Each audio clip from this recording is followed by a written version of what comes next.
मेरे प्यारे दोस्तों, आप सभी का दिल खोल के स्वागत है आपके प्यारे से YouTube चैनल एम क्लासेज पर।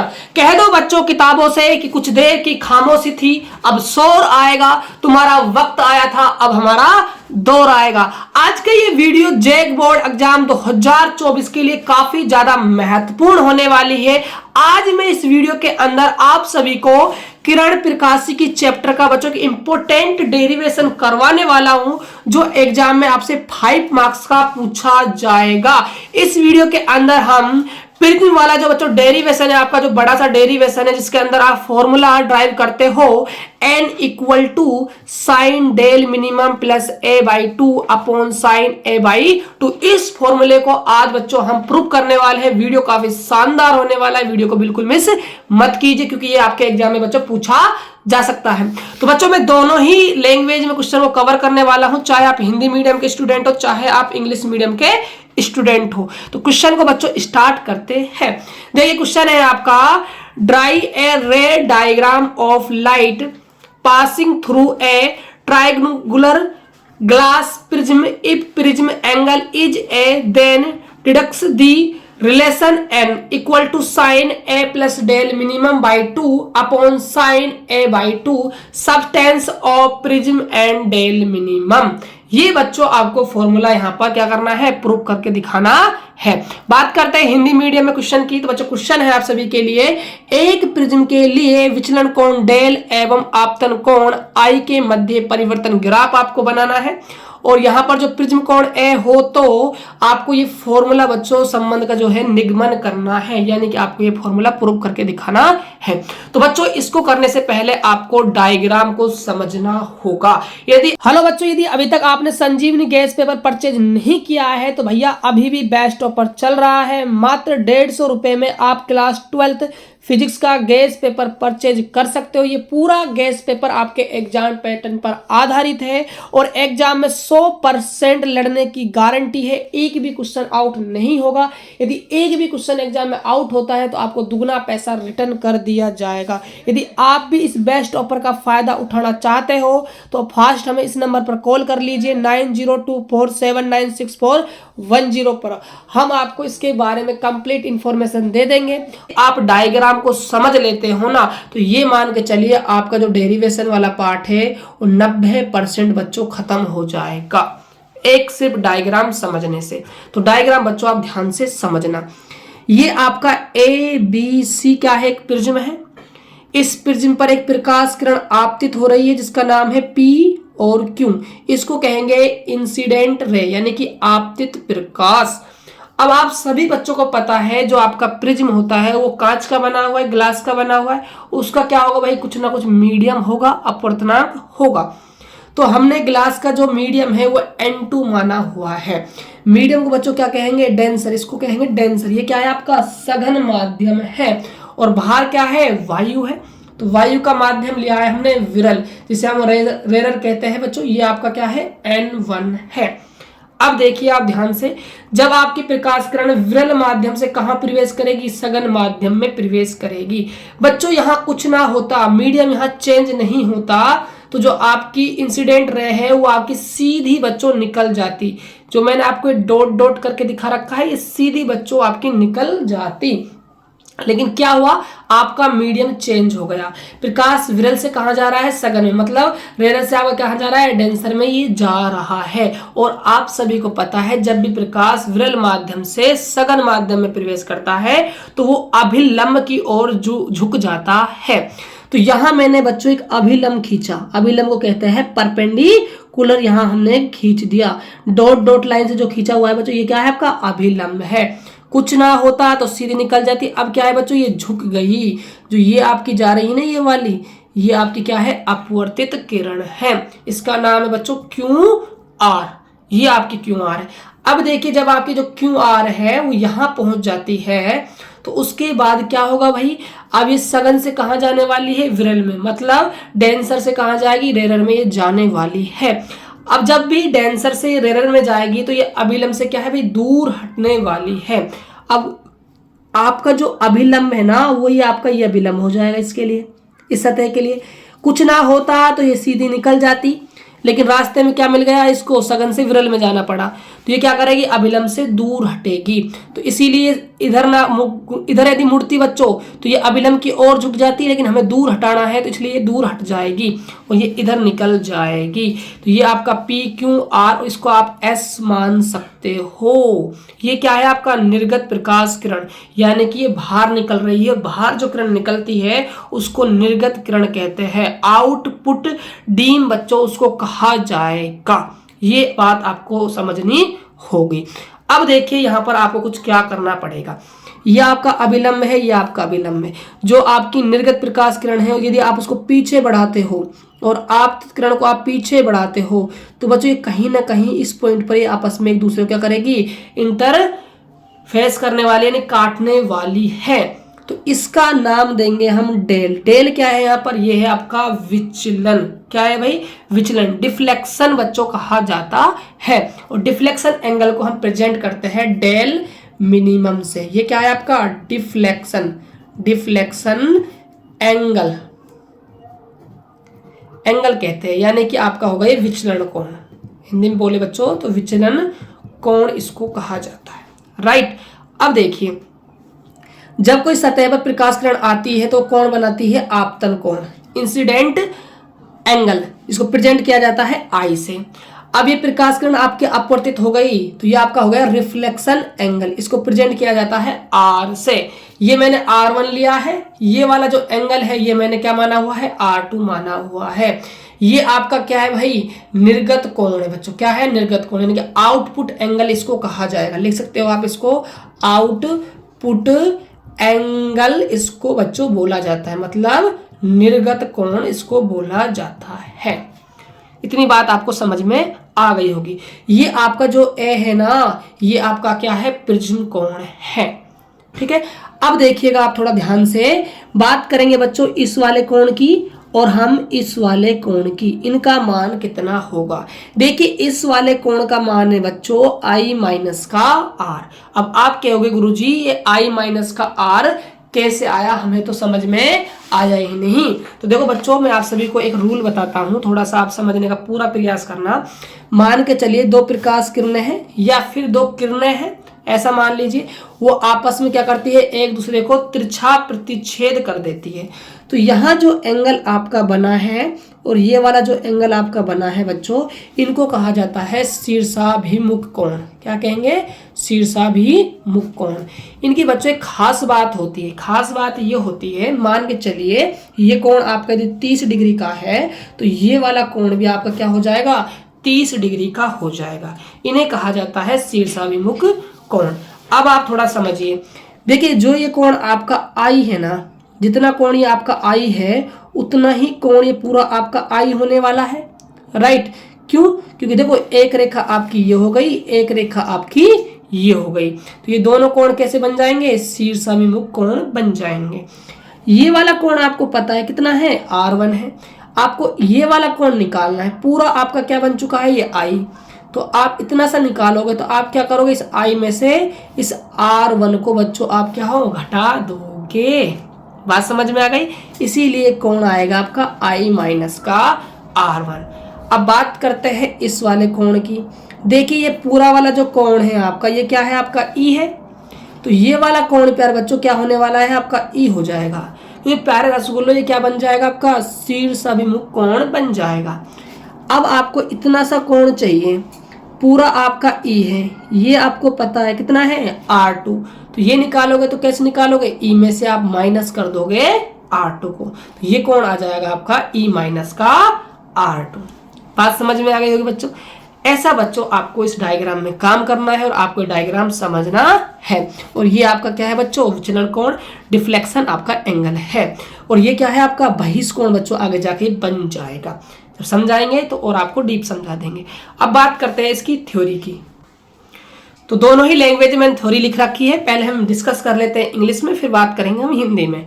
देखिए in the figure ABC is this cross section of a glass prism, the angle between its refractive surface AB and AC is A, the angle formed between these two rays del is called angle of deflection।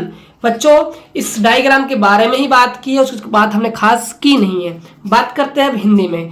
माना एक ABC पारदर्शी prism चित्रानुसार व्यवस्थित है, जिसके लिए आपतन कोण I तथा निर्गत कोण E तथा न्यूनतम विचलन कोण क्या है आपका डेल मिनिमम है। ये बच्चों से क्या हो जाती है, थ्योरी हो जाती है। अब आपको काम कैसे करना है, अब हम चलते हैं बच्चों डेरिवेशन के प्रूफ की ओर। देखिए सबसे पहले आपको क्या है, जो आपका पॉइंट क्यू है ना, इस पर आपको स्नेल का नियम लगाना है बच्चों। चाहे आप पॉइंट क्यू पर स्नेल का रूल लगा दो, चाहे आप पॉइंट आर पर स्नेल का रूल लगा दो, कोई प्रॉब्लम नहीं, आपकी इच्छा है आप किस पर स्नेल का रूल लगाना चाहते हो। हम लगा रहे हैं यहाँ पर पॉइंट क्यू पर स्नेल का रूल। तो देखिए पॉइंट क्यू पर अप्लाई स्नेल रूल्स, यानी कि बिंदु क्यू पर स्नेल के नियम से। देखिए आप सभी ने स्नेल का नियम पढ़ा होगा, तो आपने पढ़ा होगा आपतन कोण की जया तथा अपवर्तन कोण की जया का जो अनुपात होता है वो एक क्या होता है, कांस्टेंट होता है, यानी कि साइन आई बटे में साइन आर, ये क्या है कांस्टेंट के बराबर होता है। N2 आपका क्या है, मीडियम है, और N1 क्या है आपका मीडियम है, लेकिन दोनों मीडियम में बच्चों अंतर है। जो आपका N1 जो मीडियम है वो आपका रेयर है, और जो आपका N2 मीडियम है वो आपका डेंसर है। ये इंपॉर्टेंट है, ये आपको समझना होगा। देखिए आप सभी ने हाइगन का सिद्धांत पढ़ा होगा, ठीक है, हाइगन की थ्योरम पढ़ी होगी आप सभी ने। उसमें क्या बताया हाइगन ने कि जिसका आप एंगल ले रहे हो उसके अपोजिट आपको उसका क्या लेना पड़ेगा, मीडियम लेना होगा।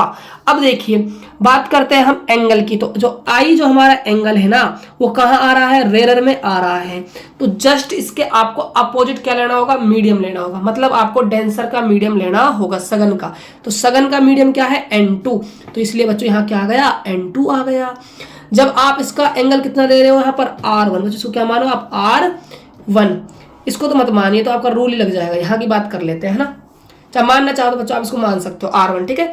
तो ये आपका क्या है, साइन R1 है, तो ये कहाँ का है, ये आपके डेंसर का एंगल है, तो आपको मीडियम किसका लेना है, अपोजिट का, मतलब आपको रेरर का मीडियम लेना है। क्या आ जाएगा, N1 आपका आ जाएगा, तो बन जाएगा साइन आई अपॉन में sine R1 equal to N2 बटा में N1, तो N2 अपॉन में N1 आपका हो जाएगा। अब देखिए प्यार बच्चों, जो आपका N2 है ना वो तो क्या है आपका ग्लास का मीडियम है, और जो N1 है आपका वो क्या है, एयर का आपका क्या है, मतलब हवा का आपका क्या है बच्चों, मीडियम है। यदि आप N2 में डिवाइड करोगे N1 का, और आप सभी को पता है जो एयर होता है उसका जो मीडियम होता है वो आपका 1 होता है, 1 का आप डिवाइड करते हो N2 में है ग्लास के आप अपवर्तनांक के अंदर, तो बच्चों आपको मिलेगा क्या, 1.33 मिलने वाला है। क्यों, क्योंकि गिलास का जो मीडियम होता है वो 1.33 बच्चों होता है। तो इसको हमने क्या है, n मान लिया, क्या मान लिया, n, तो इसको हमने n मान लिया, इसको हमने दे दिया इक्वेशन नंबर a। अब देखिएगा आप सभी बच्चे, अब यहाँ हम एक चतुर्भुज की बात करने वाले हैं जिसका नाम है AQNR। तो डायग्राम में ध्यान दीजिए, आपको AQNR एक चतुर्भुज नजर आ रहा होगा। देखिए ये आपका AQNR, ये क्या है प्यारे बच्चों, एक आपका पूरा चतुर्भुज है। और आप सभी ने पढ़ा है चतुर्भुज के अंदर चारों कोणों का जो ये टोटल होता है वो आपका 360 डिग्री होता है। तो अब हमें ना एंगलों को ऐड कर 360 के बराबर करना होगा। तो देखिएगा ध्यान से, ये आपके एंगल है। अब बात करते हैं हम सबसे पहले क्यू से स्टार्ट करते हैं बच्चों। तो क्यू एंगल को हम कैसे लिखेंगे, AQN, तो मैंने लिखा है बच्चों AQN, फिर हम लिखेंगे प्लस QNR, फिर हम लिखेंगे प्लस NRA, फिर हम लिखेंगे प्लस RAQ। बच्चों यही तरीका होता है एंगलों को डिनोट करने का, राइट। तो हमने क्या है, इनको लिख दिया है। तो देख सकते हो मेरे प्यारे बाबू, हमने इसको आराम से लिख दिया। अब देखिएगा आप जो Q है ना, आपका एंगल Q, उसका वैल्यू है 90 डिग्री, 90 डिग्री बच्चों इसका वैल्यू है। अब आप कहोगे गुरुजी 90 डिग्री कैसे हुआ, तो मैं समझाऊंगा ना प्यारे बाबू, ध्यान तो दीजिए आप। ये आपका Q है, ये बच्चों आपका जो एंगल है ना वो 90 डिग्री है। समझना कैसे है, अरे प्यारे बाबू मान लीजिए आपकी सतह है, ठीक है, ये आपकी क्या है, सतह है, और इस पर आपने कोई अभिलंब डाला, तो हमेशा सतह के जो अभिलंब होता है वो तो 90 डिग्री पर होता है ना, ठीक है। अब देखिए जो आपकी AB है, जो AB ये आपकी सतह ही तो हुई ना, और ये आपका जो आपका डॉट डॉट लाइनिंग वाला है ये आपका क्या होगा, अभिलंब है। तो ये सतह है और ये अभिलंब है, सतह और अभिलंब के बीच एंगल बनता है 90 डिग्री का। इसीलिए आपका ये कोण कितना है 90 डिग्री है।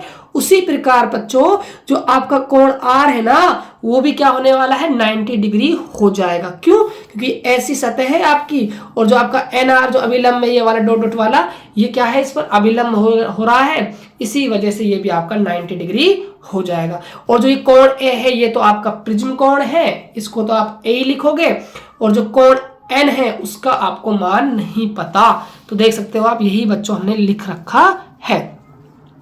तो Q का वैल्यू 90, N का वैल्यू हमें नहीं पता, R का वैल्यू कितना है 90 है और A का वैल्यू क्या है फिर बच्चों हमने A ही माना है, इक्वल टू 316 हो जाएगा। अब देखिएगा 90 और 90 को आप ऐड करते हो तो 180 हो जाएगा। तो इसको हमने इधर पक्षांतर कर दिया, ये क्या हो जाएगा आपका नेगेटिव हो जाएगा। तो ये आपका लेस होता है बच्चों, तो ये आपका 180 डिग्री आपका आ जाएगा।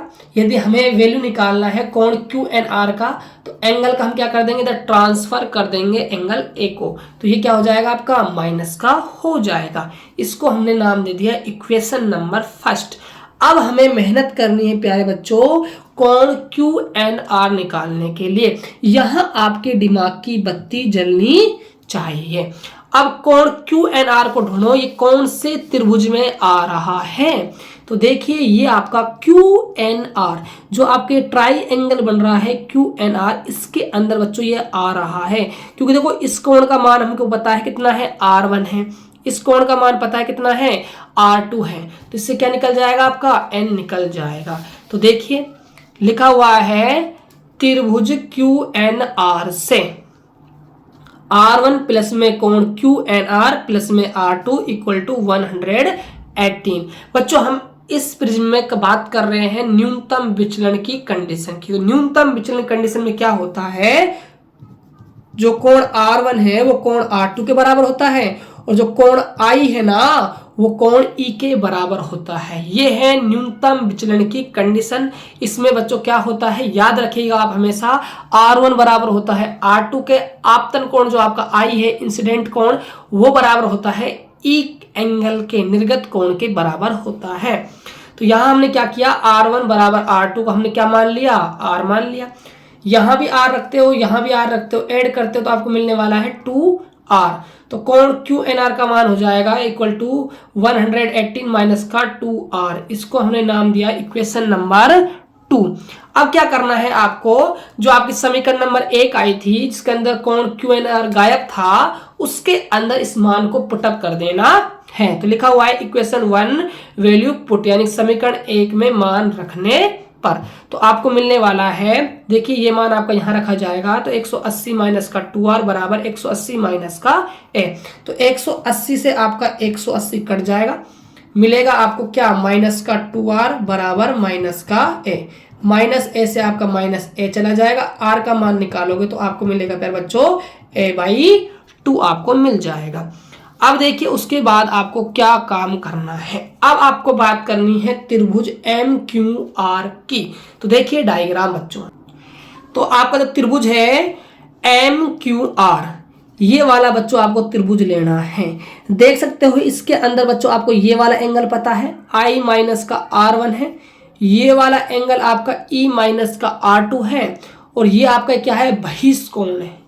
जो बाहर वाला कोण होता है उसको कहा जाता है बहिष्कोण, इसका वैल्यू है डेल मिनिमम, डेल कह दीजिए बच्चों चाहे डेल मिनिमम कह दीजिए, एक ही बात है क्योंकि हम बात कर रहे हैं न्यूनतम विचलन कंडीशन की, यानी कि डिफ्लेक्शन जो है वो मिनिमम होना चाहिए। तो देखिए आप सभी ने थोड़ी बहुत भी यदि त्रिभुजों की समरूपता नियम पढ़ा हो या फिर आपने बच्चों ट्राइंगल के लिए नियम पढ़ा हो तो मैं आप सभी को बता दूं, मान लीजिए कोई त्रिभुज है, ये आपका कोई त्रिभुज है, ये आपका एंगल मान लीजिए 45 डिग्री का है, ये एंगल आपका 60 डिग्री का है।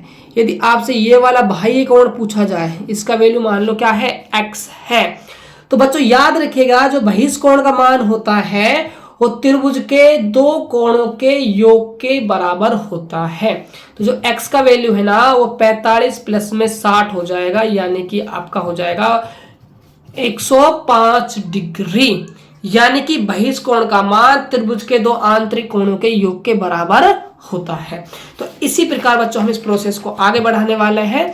जो डेल का मान है वो बराबर होगा I माइनस का R1 प्लस E माइनस का R2। तो देख सकते हो आप यहाँ से बच्चों, तो यही काम क्या है, जो डेल मिनिमम है वो इक्वल टू है I माइनस का R1 प्लस में E माइनस का R2। उसके बाद हमने क्या किया, जो प्लस वाले हैं उनको एक साथ लिख लिया, I प्लस में E, इसमें से और इसमें से हमने माइनस को कॉमन ले लिया। यहाँ R1 प्लस में क्या बचेगा, R2 बच गया। देखो जो R1 जो R2 है वो तो बराबर है प्यार बच्चों, क्योंकि हम कौन सी कंडीशन पढ़ रहे हैं, न्यूनतम विचलन की, और जो कोण I है वो कोण E के बराबर है, इसीलिए कोण I E के बराबर हो गया। और R1 जो है और R2 ये आपके बराबर है, इनको हमने R मान लिया, ठीक है। उसके बाद हमने E के स्थान पर I जमा दिया और R1 और R2 के स्थान क्या जमा दिया, R जमा दिया। तो यहां देखिए R प्लस में R आपका 2R हो जाएगा, I प्लस में I आपका 2I हो जाएगा। इतना करने के बाद बच्चों अब आपको प्रोसेस कैसे करना है, अब उसको हम समझ लेते हैं। अब देखिए हमें यहां से वैल्यू निकालना है, सबसे पहले I का मान बच्चों आप निकाल लीजिए। देखिए I का मान आप कैसे निकालोगे, -2R को आप इधर भेजिए, तो 2I बराबर हो जाएगा डेल मिनिमम प्लस में 2R।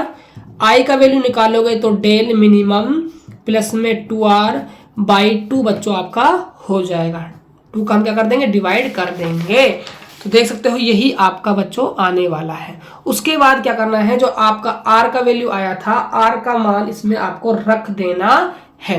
तो R का मान बच्चों आपको इसमें रख देना है। R का मान कितना आया था वो देखिए आप, तो R का मान आया था हमारा A/2, तो यहां पर आपको A/2 रख देना है। तो R के स्थान पर आप A/2 रखते हो तो आपका 2 से आपका 2 कट जाएगा बच्चों, तो आपको क्या मिलने वाला है, A मिलने वाला है। तो I equal to del minimum plus में A/2 आपका आ जाएगा। अब देखिए आपके पास R का वैल्यू कितना आया, R का वैल्यू आया A/2, I का वैल्यू बच्चों आपके पास है। अब आपको जो आपकी इक्वेशन नंबर A थी, याद है ना प्यारे बच्चों, इक्वेशन नंबर A क्या थी आपकी, याद नहीं है तो मैं आपको याद करा दूं, n बराबर था आपका साइन I बटे में साइन R1, और R1 को तो हमने R मान लिया है ना, तो साइन I बटे में साइन R, ये बच्चों आपकी क्या थी, इक्वेशन नंबर A थी। तो अब आपको I का और R का मान इक्वेशन नंबर A में रखना है। तो देखिए, तो I का वैल्यू ये है, ये हमने पुटअप कर दिया, R का वैल्यू A/2 है, ये हमने रख दिया, इक्वल टू किसके चल रहा है, N के इक्वल टू चल रहा है। बच्चों यहाँ जो एंगल बनते हैं ना वो क्या बनते हैं, बहुत ही ज्यादा मिनिमम बनते हैं, अल्प बनते हैं, इसीलिए हम साइन थीटा को अप्रोक्सली हम मांग लेते हैं थीटा के इक्वल टू, ठीक है, लगभग हम थीटा मान लेते हैं। तो साइन थीटा लगभग क्या हो जाएगा आपका, थीटा हो जाएगा। तो यहां से आपका साइन और साइन बच्चों हट जाएंगे। ये बच्चों आपको ना प्रूव करना था, पहली बात तो ये ध्यान रखिए, इतना आपको प्रूव करना था। लेकिन कई बार क्या होता है, एग्जामिनर इतना ना पूछकर बच्चों ये वाला फॉर्मूला भी आपसे पूछ लेता है। इतना आपसे पूछा है क्वेश्चन के अंदर, इतना यदि आप कर कर आते हो तो आपका बिल्कुल परफेक्ट है, आपको फुल मार्क्स बच्चों मिल जाएंगे। लेकिन मैंने इसको थोड़ा सा आगे और सोल्व कर रखा है। मान लीजिए एग्जाम में आपसे आगे पूछ ले तो आप आगे इसको कैसे सोल्व करोगे वो भी आप एक बार देख लीजिए।